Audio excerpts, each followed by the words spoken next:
함의 입원함으로 길이 122m, 전폭 14m, 높이 35m, 배수량은 경하 배수량 2,800톤, 만재 배수량 3,600톤에 이릅니다.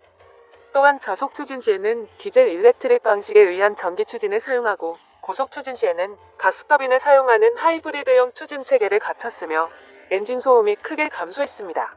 인천급의 경우 예인 소나 없이 고정형 S2S 240K 소나, PB260K PLCM 어뢰 음향 대응 장치를 장착했던 반면 대구급부터는 SQR 220K 흥용 선배열 예인 소나의 개량형인 SQR 250K를 장착합니다. 이로써 홍상어 어뢰가 운용 가능해짐에 따라 대잠 타격 능력이 향상되고 전술 범위가 크게 확장됐습니다.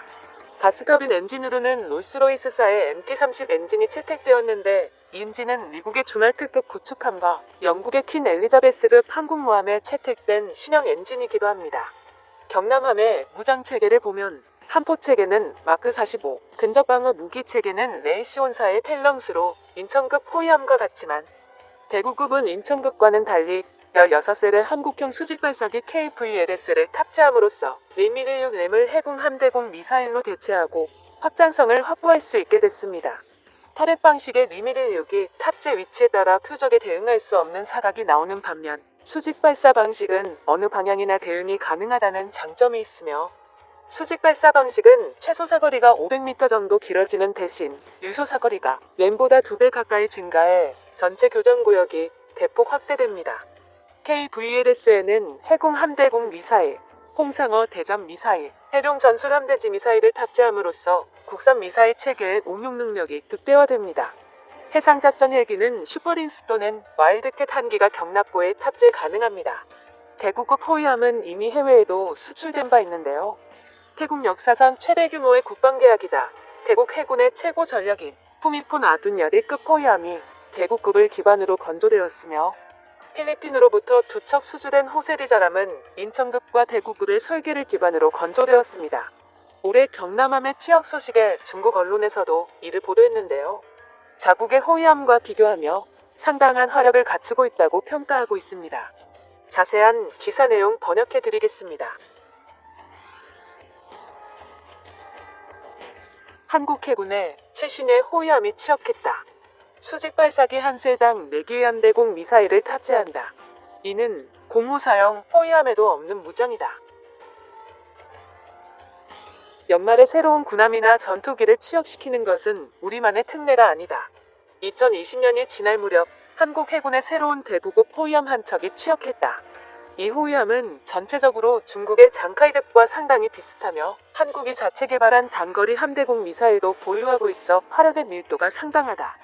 2021년 새해를 앞둔 연말 한국군이 SNS에 올린 소식에 따르면 지난 2019년 6월 21일 진수되었던 대우조선해양이 건조한 두 번째 대구급 호위함인 경남함이 1년여에 걸친 시험항해 후 마침내 올해 초 취역할 예정이다. 지난 10년 동안 연평도 해전 발발로 한국은 해상대응 태세를 구축하기 위해 KDX 구축함의 건조를 늦추고 FFX 차세대 호위함을 재설계했다. KDX 구축함과 KSS 재래식 잠수함 사업처럼 FFX 사업은 3단계로 구성되며 모두 3, 4천 톤급 호위함이다. 한국은 2013년부터 2016년까지 FFX1, 즉 인천급 호위함 6척을 운용 중이었다.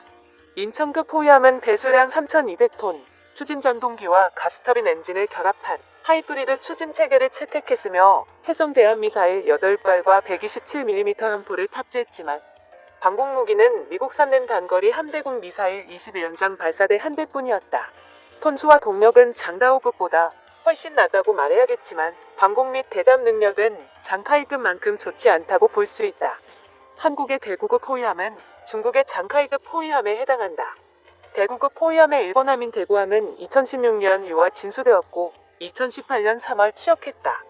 배수량은 3,500톤으로 늘었으며 디젤 전기 복합 추진 방식을 채택하여 대잠 능력이 더 강화됐다. 가스터빈은 제너럴 일렉트릭의 LM2500에서 롤스로이스의 MT30으로 바꿨다. 상부 구조에 일부 변화가 있지만 인천급 호위함과 대구급 호위함은 같은 SPS 550K 3차원 대공 레이더를 탑재하며 이는 한국형 스마트 SMK2에 해당한다. 따라서 이지스 시스템은 채택하지 않았고 6,000톤급 이상으로 설계 중인 KDDX 구축함보다 톤수도 훨씬 낮다. 대구급 호위함의 가장 큰 개선점은 무기체계이다. 변경되지 않은 127mm 함포를 제외하고 대구급 호위함은 처음으로 뱃머리에 수직 발사 시스템을 탑재했다. 한국에서 자체 연구 개발한 KVLS가 바로 그것으로 총 16개의 발사관이 있다. 이것은 일종의 마크 41과 매우 유사한 범용 수직 발사관으로 한국이 자체 개발한 KSAAM, 해군함 대공 미사일과 홍상어 대잠 미사일 등이 호환 가능하며 이론상으로 해룡 전술함 대지 유도 미사일이 호환 가능하다. 특히 해공은 러시아가 이전한 S-350 9M96의 핵심 기술을 이용한 것으로 알려졌으며 프랑스의 미카 대공 미사일과 외형상 유사하다. RF 탐색기와 IIR 탐색기를 같이 사용하는 듀얼 시커 방식을 채용했으며 영국의 시울프 함대공 미사일과 비슷한 성능이다. 하지만 사거리가 10여 킬로미터에 불과해 한국 측도 램을 대체하는 용도라는 사실을 인정했다. 몸체가 콤팩트하여 쿼드팩 방식이 채택됐고 덕분에 수직 발사기의 16셀 중 8셀은 32개의 대함 미사일을 탑재하고 다른 8셀에는 대잠 미사일과 함대지 미사일이 탑재되어 있다. 대구급의 전체적인 성능은 장카이급 호위함과 유사하다고 할 수 있다. 인천급에 비해 대잠 능력이 크게 향상됐으며 SQR 250K 선배열 예인 소나를 탑재해 적 잠수함을 추적한다. 디젤 전기 하이브리드 추진체계로 최대 속도는 30노트로 추진체계 구성은 장카이급 호위함보다 훨씬 좋다. 물론 장카이급에는 대구급에 없는 방공 능력을 가지고 있다. 현재 대구급 호위함은 4척이 진수됐고 한국 해군은 총 8척을 발주했다. 대우조선해양과 현대중공업이 각각 4척씩 수주했으며 대구급에 이은 한국 해군의 차기 호위함은 사면고정형 다기능 A사 레이더가 탑재된다. 이는 중국의 차세대 054B형 호위함에 해당하며 한국 해군의 주력 함정 교체 속도는